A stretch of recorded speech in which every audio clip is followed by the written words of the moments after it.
Hello and a warm welcome to this week's edition of Politics Today. As the party conference season is fully underway, and last week the Liberal Democrats held their party conference in Brighton, the Daily Telegraph exposed how there was a leaked document from the Liberal Democrats saying that if you're anti-abortion, then you cannot be a member of the Liberal Democrats. So in this programme, we'll be asking, can you be a Christian and be a member of a liberal political party in this country? So joining me on this programme is Tim Dieppe, Head of Public Policy at Christian Concern, together with Benson, Christian commentator. So welcome to the programme. Thank you. And it's great to see you back on Politics Today, Tim. So pleased you could be here. Thanks, Simon. But also want to say excellent work that you have done in the video that you have made that really does focus on our co-presenter here and a very good friend of mine at Revelation TV, Pastor Reagan King, and the trauma that he went through when he had an Islamist woman who essentially invaded the church. And you've done a lot to get his story out into the media, but you've also produced an excellent kind of very short documentary on what occurred with Reagan. So just share with us your thoughts on churches and why they need to be especially more vigilant and concerned, particularly regarding Islamist threats. Well, I think, if you watch the video, it's quite disturbing what happened, really. This woman sort of came into the church on a Sunday morning before church and was sort of chanting anti-Semitic things and stuff and sort of, making a fuss. I think there was some element of mental disturbance there, but certainly a lot of Islamic elements as well there. And Reagan, his wife is Jewish, actually, and Reagan had to sort of try and confront her and tell her to leave, and she wouldn't leave, and he ended up calling the police. The police responded very, very well and came along and took her away and so on, and said he did the right thing and so on. But yes, it's concerning that this kind of thing would happen and it was targeted at a church. And I think churches need to have some vigilance, maybe people who are welcoming have some sense of security training or something like that, just to be aware of these kind of things that could happen more in churches. Particularly the anti-Semitic angle is very strong in this particular instance. Excellent, and thank you for the work that you all do at Christian Concern as well. Robin, great to see you on Politics Today. It's always good to see you. Robin, just share with your thoughts on the important work that Christian Concern is doing in defending our Christian freedoms here in the UK. Well, Tim and the team with Andrea are essential in the Christian community and have been for such a long time, because they're not afraid to bring to the notice of the public and the press situations like this one, but others where Christians are being marginalized, where they're being persecuted in our terms, persecuted for their Christian beliefs, and they're willing to get stuck in and pursue these matters with those who either have instituted the persecution, or those who just don't care, want to turn a blind eye to it, sweep it under the carpet. So all power to them. They have been solidly supportive of so many different causes in the Christian community and individuals in the Christian community here in the UK that have needed that sort of advice and often legal representation at a time, when that is very difficult sometimes to get hold of. Yeah. Absolutely. And Tim, we well know that it's the party conference season is fully underway. Currently this week, the Labour Party are having their annual conference in Liverpool, but we were really discussing now the Liberal Democrat conference that was held last week, and particularly this leaked document that was leaked to the Daily Telegraph, which effectively said in this document that if you are against abortion, then you cannot be a member of the Liberal Democrats. Share with your thoughts on this particular story that relates to the Liberal Democrats and those who are against abortion within the Liberal movement. Yes, well, it's an extraordinary story, really, because David Campanale, who's a strong Christian and has been a member of the Liberal Democrats for some time, he actually became the parliamentary candidate for Sutton and Cheam constituency, I think it is, and was all looking forward. He went through all the process for that and was selected as the parliamentary candidate. So he's all set to campaign in the election that happened this year in July. And then people seem to suddenly realise, not that he'd hidden it, that he's pro-life, opposed to abortion, opposed to same-sex marriage and things like that, and mounted a campaign against him and ended up ousting him as the parliamentary candidate for that constituency and replacing him with another person, purely because of his Christian beliefs really on those moral issues. And so, this was obviously very disturbing for David and for Christians generally. And David is pursuing a legal case now for discrimination on the basis of his Christian beliefs against the Liberal Democrat Party. And this has resulted in the Liberal Democrats defending their position that they were right to deselect him because of his Christian beliefs. And it's those documents that apparently were leaked to the Telegraph. I must say this particular case isn't a Christian Concern or Christian Legal Centre case being run by other lawyers, but those documents that went to the newspaper clearly was the case. It is the case that Liberal Democrats are arguing and making a legal argument that we can discriminate against people because they believe, because they're pro-life and because they are pro-real marriage, let's say. And they're saying those beliefs are incompatible with the founding documents of the party, which is extraordinary because there's been a lot of Christian influence in the party over many, many years. I think of Shirley Williams and Charles Kennedy and Tim Farron more recently, and all the way back to Gladstone if you want to go back that far. So it's extraordinary, this, and it does look like discrimination on the basis of his Christian beliefs to me. And yeah, David Campanelli's a very good guy. I know him. He's full of integrity. He was also a senior news producer as well at the BBC as well. Very capable man, and a very good man. And so please do keep David and his family in our prayers. And Robin, share with your thoughts on what Christians are facing in this country, which is an increasing marginalisation and discrimination, not against progressive Christians, but against Bible-believing Christians here in the UK by what seems to be our main party political establishment, whether that's the Liberal Democrats, Labour, or even the Conservative Party. No, I understand. I think what we've talked about this before in other programmes, that what we are beginning to see in working itself out in reality here in the UK is what our brothers and sisters in so many other nations in the world are facing on a day-to-day basis, where Christianity is seen as the enemy on whatever level, whether it's religiously, morally, whatever, okay?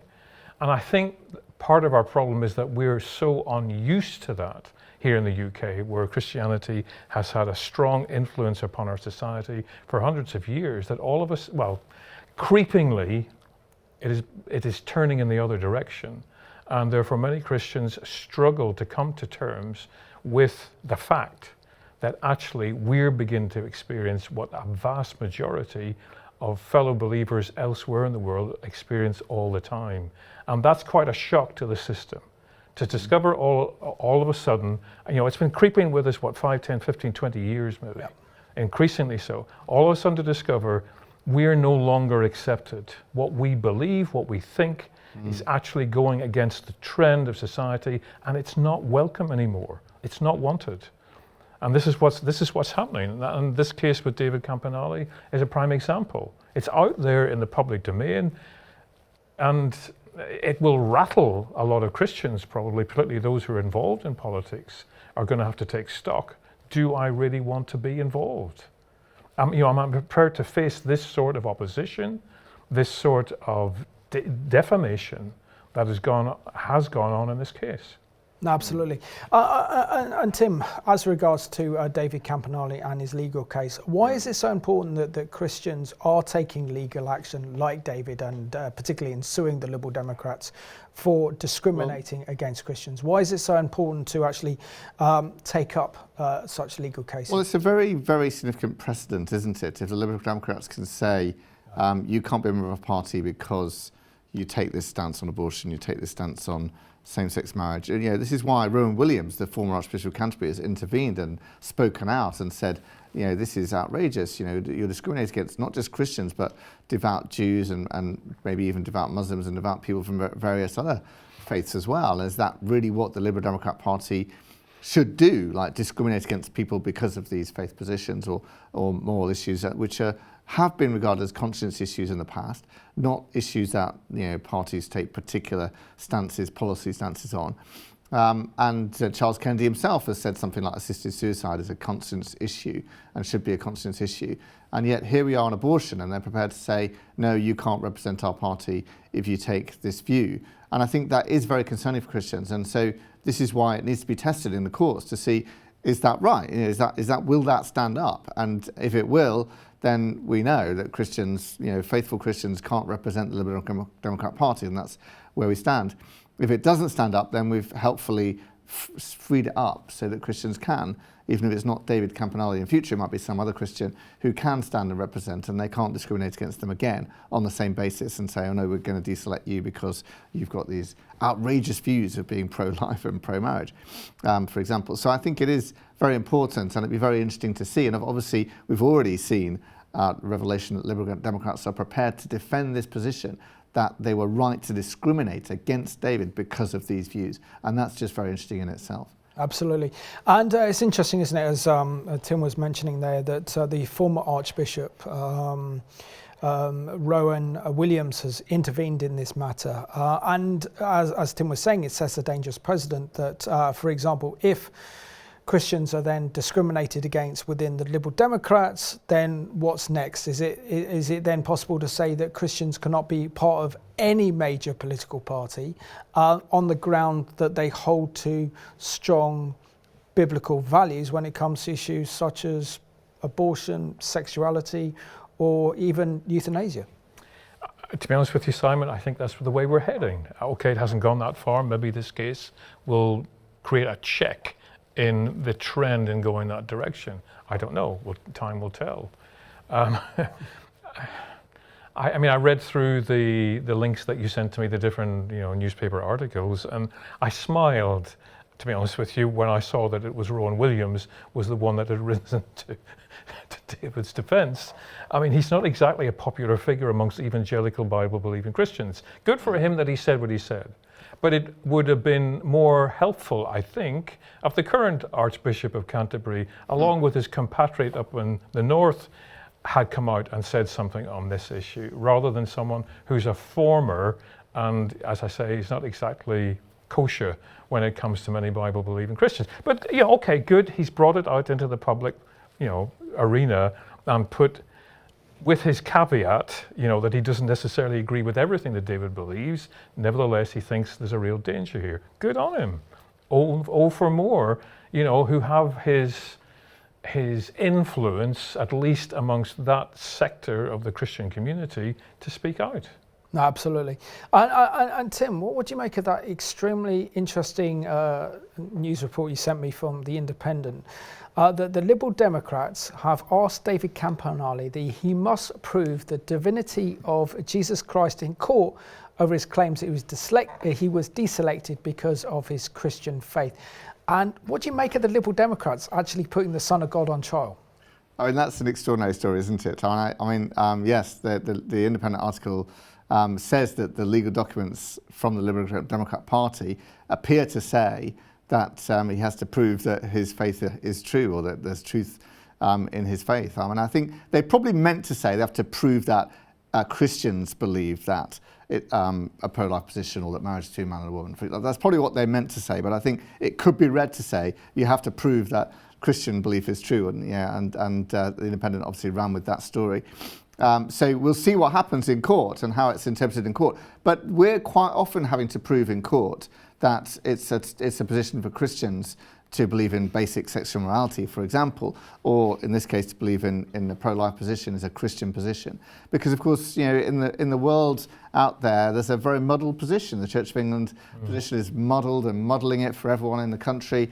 And many other Christian denominations as well have changed their position on these issues. And so people say, well, not all Christians hold the position, so you're not holding that position because you're a Christian. It's not part of your faith. You see what I mean? This is part of the argument here that the Lib Dems are making, that those are political positions, they're not faith positions. You see what I mean? So David has to prove that it's a faith position. It relates to his Christian faith, which it does, because there are Bible passages, as you and I know, to defend these particular points, and the Bible is very clear on its teaching on these moral issues. So, in terms of Liberal Democrats, how do they interpret kind of religious belief, and that religious belief is a fundamental pillar of our democracy, and that comes with freedom of religion? Because surely the Liberal I Democrats don't think they are saying understand that. we only have one particular viewpoint, which is this liberal, left, progressive viewpoint, and if you don't follow into and sign up to our ideology, then you are not welcome. Well, we saw that with Tim Farron a few years ago, didn't we? Where Tim Farron was the leader of the Liberal Democrats, and he was pushed on this issue of is homosexual practice sinful, and he initially said no, it's not, and then he had his conscience kicked in. And credit to him, he backtracked and repented and said, no, actually it is sinful, and I'm going to have to resign as leader of the party, and I now think there's no place for Christians to lead political parties in this country. And that was a kind of watershed moment in this sort of accumulation of things that we've been talking about here today, of intolerance towards Christians. And here it is manifesting in a different way slightly towards David Campanale, same party though, interestingly enough, that is displaying this kind of intolerance against him for his Christian beliefs. And it'd be very interesting to see how that plays out going forwards. But political parties, we need Christians in politics, don't we? Absolutely. And we need Christians in all the political parties. They're a leavening effect. They affect the morality of the parties and all this kind of thing. And so I don't want to see these political parties becoming completely intolerant towards Christians, although that is the way things are going. That's the direction of travel at the moment. We'll see whether this legal case puts a bit of a halt to that or not. But the culture generally, setting aside political parties, is becoming more intolerant towards Christians and Christian views of biblical, faithful Christians. Yeah. And aren't we seeing a sea change really in our politics, Robin? And that is the fact that before, members of a political party or members of a parliamentary party would have the freedom of conscience to decide on moral and social issues, and they could vote according to their conscience. Now seems to be the case where if you don't sign up to only one particular viewpoint, then essentially you're cancelled, and this is what we're seeing pretty much through our mainstream political parties here in the UK. I don't think it's the mainstream political parties, it's society. If you don't hold not necessarily even the majority view, if you don't hold the view of what's screamed the loudest, then you will be cancelled. You'll be gaslighted, whatever the terminology is, because you're not willing to go with the people who are making the loudest noise at that particular point in time. And as Tim said, this is the way our society seems to be going. And I think we are either not far away, or maybe we've even reached the point where, as Bible-believing disciples of Yeshua, of Jesus, we have a choice to make. Which kingdom do we belong to, primarily? Are we citizens of the kingdom of God with all of the ripple effects that entails, first and foremost above everything else, and what we practice, what we do, what we think, what we say is based solely on the Word of God, or are we prepared to compromise and go with whatever wave happens to be running through society at that particular time? And unfortunately, as Tim has already pointed out, there are certain segments of the church, broad brush stroke, across all the structures, who have decided to go down that route. And therefore, that's what they're portraying, that's what they're teaching to their membership. Is it any wonder then that there's so much confusion on the part of so many Christians? They actually don't know what to think or what to believe, because they're getting so many mixed messages from all sorts of different sources. And we have this mess that our society has gotten itself into, because we have pushed God to the margins. I think God said, okay, you want to go that way? Off you go, and see where it takes you. And we're living with the consequences of that. Oh, absolutely. It's also important, isn't it, for Christians to be reminded that we will be ruling and reigning in the millennial kingdom with Christ. So you could argue, what's the point of being part of a very earthly and very fleshy orientated political party when we can actually be governing in probably a few years' time? Tim, I just want to share your thoughts on the excellent response that David Campanale made when he was being interviewed by The Independent about putting Jesus on trial. He said that God needs no defence. He is, after all, the judge. It's whether the Liberal Democrats could continue to be seen as out of touch in the dock of public opinion with liberalism and tolerance of the British people. Well, I think that's the thing, isn't it? I think, to the extent that people are aware of David's case, and obviously, we're trying to help him make people aware of it as well. I think people, generally the general public, if you tell them about this case, will think, gosh, that's very intolerant of the Liberal Democrats. Obviously, there'll be a progressive element of society that will think, well, yes, we should be intolerant like that.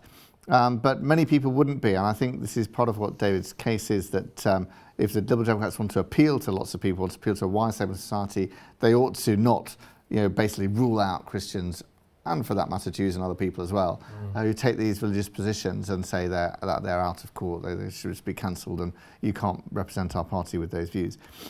So we'll see where that goes. We'll see what happens with that. It's the implications are quite big generally for our political scene. And the fact that it's happened in our political scene is quite momentous as well. And I want more people to recognise and see that this has happened, and that one of our mainstream political parties has discriminated against a Christian candidate because of his Christian beliefs. And I think that's a bit of a milestone for us. Absolutely. And, Robin, I suppose the big question of the programme really is that can you be a Bible-believing Christian and be part of one of our big liberal political parties, whether it's the Labour Party or whether it's the Liberal Democrats now, when they are pretty much discriminating against Christians as the Liberal Democrats are doing? I think that's a very good question. I really do, Samuel. Maybe at this point in time, it's still possible, but for the reasons I've already stated, I think we will reach the point where Bible-believing disciples of Jesus, of conscience, will not be able to be part of any major political party, because they just will not be able to reconcile where that particular party as a whole is going and where they see their allegiance to Jesus taking them. We haven't reached that point yet, but it might not be too far away. And this situation may be one of the catalysts, depending on how it goes. And Tim, if we cross over to the other side of the Atlantic, with the US presidential elections only weeks away before the American people go to the polls to decide who will be their next president, surely the choice there is so stark between how Christians should actually vote. You have a presidential candidate in Kamala Harris who's made the issue of abortion the focal point of her political campaign to be elected as America's next president. And you'd have to ask that surely the question is, can you be a member of the Democrat Party, still be a Bible-believing Christian, but can you actually vote for a party with those anti-biblical policies that they represent? Well, I don't think you can, and I think the political world is so much more polarised in America than it is here, and it's much more polarised around these moral issues as well. Abortion is a political issue in America, whereas here it's not nearly to the same degree, although perhaps becoming one, and perhaps it's good that it is becoming one, because people need to be aware of what a big, massive, important moral issue abortion is in this country, as well as in America and other places around the world. But yes, Christians need to vote with their consciences and vote according to moral issues. Every political issue is a moral issue at the end of the day, but some of these moral issues are life and death issues. And that would include euthanasia and abortion, for example. And voting for a party that explicitly says we want to make abortion more free and more available and all of that kind of thing, I think is unconscionable for a Christian, to be quite frank with you. Unfortunately, that's not where any of our political parties stand here today in this country. As it stands, they make it a conscience issue as it stands today, but we'll see where that goes going forward here in the UK. But sorry to come back on you on that, but surely the Liberal Democrat Party has it within its constitution, as I understood it from reading the material that Simon sent to me in preparation for this, that folk in the party can vote on these issues according to their conscience, and yet they kick this guy out on that very reason. I mean, so there's a disconnect somewhere here within the Liberal Democratic Party in what their constitution says and what their practice is. No, there is, yes, and it's a real problem. I mean, I don't think they had in their manifesto, if I remember, something actually about abortion in there. So, that's interesting to note. But yes, and this case will determine the extent to which it's part of their constitution or not, and so on, won't it? So, we'll see what happens with that. Yeah, and David, Tim, do you have a message for Christians involved in politics about how important it is that they really do stand on biblical issues? And surely this has been the major problem over the last few decades that prominent Christians have got into prominent positions of power and influence within government, been given the position of government ministers, and they've just completely watered down their own faith, that they have put the fear of man before the fear of God. And this has led to really this fundamental political attack on Bible-believing Christians. Yes, well, and credit to David for not compromising on this when he presumably could have done and would have kept his parliamentary select candidate, and then the Liberal Democrats won that seat as it turned out, so he would have been an MP today, potentially. And yeah, we absolutely need Christians today who are unashamed, uncompromising about their Christian faith and these moral issues, and who will be brave and bold in Parliament and will not compromise in order to go up the greasy pole, and climb the greasy ladder or whatever, and that's what we need, and God will raise up people like that, I hope, and can raise up people like that, and it's not up to the political party at the end of the day, it's up to God. And so the question is, are we going to have integrity before God rather than worrying about what other people are thinking and our career possession and all this kind of stuff? And that's we really need Christians to do that today. Yep. And within 30 seconds, Robin, how should we be praying for this situation? Because we're told by Paul in the New Testament to pray for those in authority, that we would live peaceful lives. Are we not praying enough for our political leaders? Are we not praying enough for Parliament, that we're seeing this kind of evil attacks emerge against Christians to discriminate them? Maybe we're not. But certainly we need to pray for David and those who are supporting him through this situation. And I think we should pray that God deals with the Lib Dem party for this hypocrisy and this attack. Amen. So Robin and Tim, thank you so much for being my guests on this week's you. edition of Politics Today. Done a great job, thank you. And I want to thank you for watching this programme at home. Let's continue to keep David Campanale in our prayers and in our thoughts, because he's a brave and courageous man of God that is standing on biblical values, and it's right that he's actually suing the Liberal Democrats for discriminating against him because he's a Christian. I think what it teaches is that we are living in increasingly dangerous times, and it's increasingly dangerous now in this country to be a Christian and to contend and stand for a major political party or even represent a major political party in this country, but we must, because we're told to be the salt and the light. So I want to thank you for watching this week's edition of Politics Today.